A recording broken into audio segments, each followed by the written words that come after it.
नमस्कार, आप देख रहे हैं फ्रेंड्स टाइम न्यूज। मैं पुनीता मिश्रा। आइए नजर डालते हैं आज की ताजा खबरों पर। योगी जी की गौशाला को ठेंगा दिखाते अधिकारी। आज तक सिर्फ 3 माह का अनुदान ही मिला है। समिति को अराजक तत्व करते हैं। गौशालाओं से अवैध उगाही का प्रयास। वैसे तो ये कहना अतिशयोक्ति न होगा कि प्रदेश के मुखिया योगी जी गौमाता को लेकर कितने गंभीर हैं एवं सक्रिय हैं और सरकार के द्वारा बड़े स्तर पर गौशालाओं एवं गौ सेवा केंद्रों के लिए सरकारी खजाने खोले गए हैं, परंतु क्या ऊपर से नीचे तक आते आते इस सरकारी खजाने का वजन उतना ही रहता है जो मुख्यालय से अनुमन्य होता है, या फिर निचले पायदान तक आते हुए बंदरबाट हो जाता है? सरकारी धन शायद, हाँ यही सत्य है, क्योंकि अलीगढ़ में ये सब कुछ पिछले करीब 5 साल से चल रहा है, जहां राधा रमन गौ सेवा समिति के नाम से एक संस्था है जिसमें वृद्ध, दुर्बल, दुर्घटनाग्रस्त, अनाथ एवं बेसहारा गायों की सेवा की जाती है, परंतु ये सब जनता में से ही कुछ दानदाताओं के दिए हुए दान की सहायता से होता है। संस्था को पिछले 5 वर्षों में जनवरी 2018 से मार्च 2018 यानी सिर्फ 3 महीने की ही वित्तीय सहायता प्राप्त हुई। इसके संबंध में समिति के सचिव अखिल मांगलिक द्वारा न जाने कितनी बार सहायता हेतु प्रार्थना पत्र एवं शिकायत पत्र दिए गए, लेकिन 3 माह के अतिरिक्त आज तक किसी भी प्रकार की सहायता नहीं मिली है। चलिए एक बार को ये मान लेते हैं कि हमेशा हमारे देश में एक से बढ़कर एक उदार हृदय वाले व्यक्ति हैं जो दिल खोलकर गौ माता की तन, मन और धन से सेवा करते हैं, परंतु ऐसे असामाजिक तत्वों का क्या उपचार है जो गौसेवा से संबंधित पुण्य कार्यों में भी बाधाएं उत्पन्न करते हैं? फिर चाहे वो गौसेवा समिति के द्वार पर नट प्रजापति के लोग जो आए दिन मारपीट एवं अभद्रता करने पर आमादा रहते हैं, या फिर जबरदस्ती गौसेवा प्रांगण में आकर धौंस दिखाकर किसी न किसी प्रकार से अवैध उगाही का प्रयास करते हैं। उक्त समस्याओं की लिखित शिकायत निम्न स्तर से लेकर उच्च स्तर तक की जा चुकी है, मगर नतीजा वही ढाक के 3 पात वाला रहा है। किसी भी मामले में कोई कार्रवाई न होना और माननीय योगी जी की व्यवस्थाओं की लीपापोती करने का उद्देश्य साफ दिखाई पड़ता है कि ऊपर से नीचे तक का अमला सिर्फ और सिर्फ कागजी घोड़े दौड़ाने की फिराक में लगा हुआ है। ये प्राइवेट नहीं है तो आप अकेली गाय पे क्यों अटेंशन दे रहे हैं? सभी गायों पे अटेंशन देनी चाहिए। सभी घायल पड़ी हुई हैं। बोले घायल कहाँ पड़ी हुई है? मैंने कहा आपको नहीं देखता, ये सभी घायल पड़ी हुई हैं। अंधा भी बता देगा इसको। आपको घायल ही नहीं दिखाई देती, मैं दिखा देता हूँ आपको घायल कितनी गायें। इन सब चीज़ों के बाद कि आप लाखों रुपये का गबन कर रहे हैं, ये कर रहे हैं, मैंने भाई साहब आप सेवा कर लीजिए, हम छोड़ देते हैं इमीडिएट पॉइंट से, अभी छोड़ देते हैं।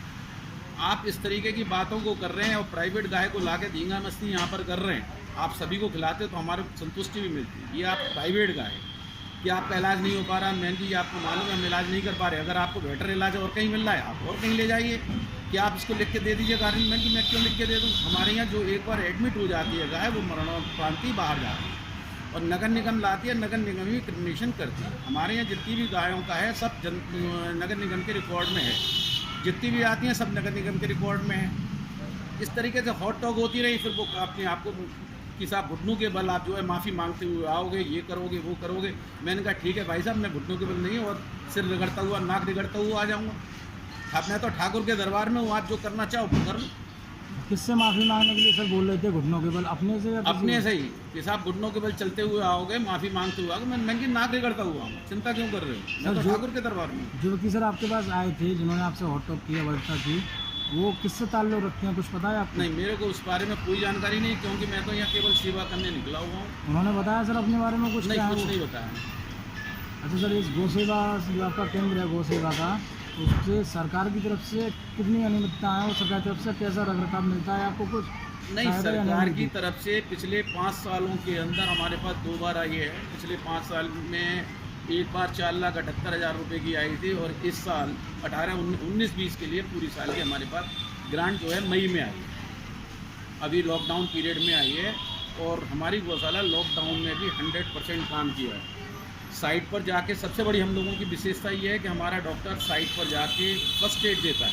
अगर उसको ये लगता है कि भाई ये गौशाला आने लायक है तो वो गौशाला के लिए तुरंत रिकमेंड करता है, नगर निगम इसको गौशाला लेके आती है। सभी गौवंश को, घायल गौवंश को हम नहीं लाते, क्योंकि कुछ लोगों में खुरपका होता है, वो वहीं की वहीं सही हो सकता है और गौशाला पर खाने का बोझ भी बढ़ता है। इसलिए जो अति घायल हैं उनको हम तुरंत गौशाला लेके आते हैं और उनका यहाँ पर ट्रीटमेंट करते हैं। इसमें हम लोगों ने लिख के पहले भी दिया है, क्योंकि इनका एक्सरे नहीं होता है, ब्लड टेस्ट नहीं होता है, अल्ट्रासाउंड नहीं होता है, तो मोर देन 60% कैजुअलिटी होती है। उसके पीछे कारण ये है कि 80% से ज़्यादा इंजर्ड यहाँ पर आती है। जो कम इंजर्ड होती हैं वो सर्वाइव करती हैं। और हम 30-40 गाय लेके आए थे, आज हमारे पास 300 प्लस की संख्या है। तो इसका मतलब यहाँ पर सही ज़्यादा हो गई हैं, तभी है। कैजुअलिटी भी है तो सही भी होगी। और क्रिमिनेशन नगर निगम के माध्यम से ही होता है। लाती भी नगर निगम है, क्रिमिनेशन भी नगर निगम करता है। इसलिए पूरा रिकॉर्ड हमारे यहाँ का नगर निगम के पास है और हम अन्यथा अपने पास से कहीं नहीं जाते। सर, सरकारी एड आपको बहुत कम मिलती है, ना के बराबर। कभी जब गौसेवा केंद्र पर धनराशि का अभाव हुआ है, अभी कर्जा भी लिया गया गौसेवा केंद्र के द्वारा। ऐसा है, कर्जा लेने की बात यह है, कमिश्नर साहब का यहाँ पर दौरा हुआ था। कमिश्नर साहब ने कहा था एक कटिया का सेट था, जब पैसा नहीं था तो वो टूट चुका था पिछले 5 सालों में। उन्होंने हमसे कहा कि भाई क्या चीज़ चाहिए। मैंने कहा सर ये 3 शेड बनना है, तो बोले मैं बनवा दूंगा। उन्होंने प्रयास किया, उनके साथ हमारे पास लेटर ड्राफ्टिंग भी है। उसमें उन्होंने आदेश डीएम साहब को किया, डीएम साहब ने किसी कारण से वो नहीं किया। अत्यधिक जाड़े होने के कारण हमने उस 3 शेड को अपने पास बनवाया। उसके चलते हुए हमारे पास लगभग 7 लाख रुपये का कर्जा हुआ। जो अभी ग्रांट आई है उसमें से हमने उस चीज़ को एडजस्ट किया है, निकाला है। बाकी पैसा हमारा एफडी के रूप में सेफ है। जनता के सहयोग से चल रही है, जनता के बाहर से चल रही है। जनता इसकी मालिक है, कोई इसका अन्य मालिक नहीं। किस तरह की सर धमकियाँ आती रहती हैं आपके लिए, और क्या कुछ लोगों के द्वारा आपको परेशान किया जाता है, कुछ बताएंगे इस बारे में? विभिन्न संगठन जो हिंदूवादी संगठन हैं उनके द्वारा हमारे पास आती रहती है। हमने समय समय पर किया है। बाहर नट प्रजाति के लोग रहते हैं, वो लोग हमको धमकियाँ देते हैं। उन लोगों से हमने इतनी गालियाँ सुनी है, शायद 7 जन्म में भी हम इतनी गालियाँ नहीं सुन सकते। और इस तरीके की गालियाँ नहीं सुन सकते कि शायद कोई आदमी सुसाइड कर लेगा। इस तरीके की गालियाँ, बहुत से लोग तो यहाँ कारीगर भी काम छोड़ के चले जाते हैं। परंतु हम उनको समझाते हैं तो गौ माता का प्रसाद है, प्रसाद जिस रूप में भी मिले उसे स्वीकार करो।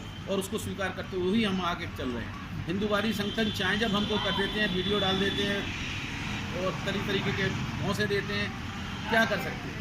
बाहर से जो नट प्रजाति के लोग हैं, इनके बारे में कभी कुछ शिकायत की गई आपके द्वारा किसी की? लगभग मोर देन 100 एप्लीकेशंस दी जा चुकी हैं, जो कि रिकॉर्डेड भी हैं। कुछ पे साइन नहीं होते। कोई भी सरकारी डिपार्टमेंट अपनी कॉपियों पर साइन करके नहीं देता है। इसलिए कुछ कॉपियाँ साइन की हुई हैं। और सबसे बड़ी चीज़ है, कमिश्नर साहब के लेटर की कार्यरत जो सूची है उसमें उन चीज़ों को उठाया गया है, डिपार्टमेंटों के सामने रखा गया है, डीएम साहब की बैठकों में भी रखा गया है। उन्होंने भी ड्यूटी लगाई है, परंतु इसका रिजल्ट 0। डीएम साहब के साथ ही बैठक हुई, उन्होंने लगाया।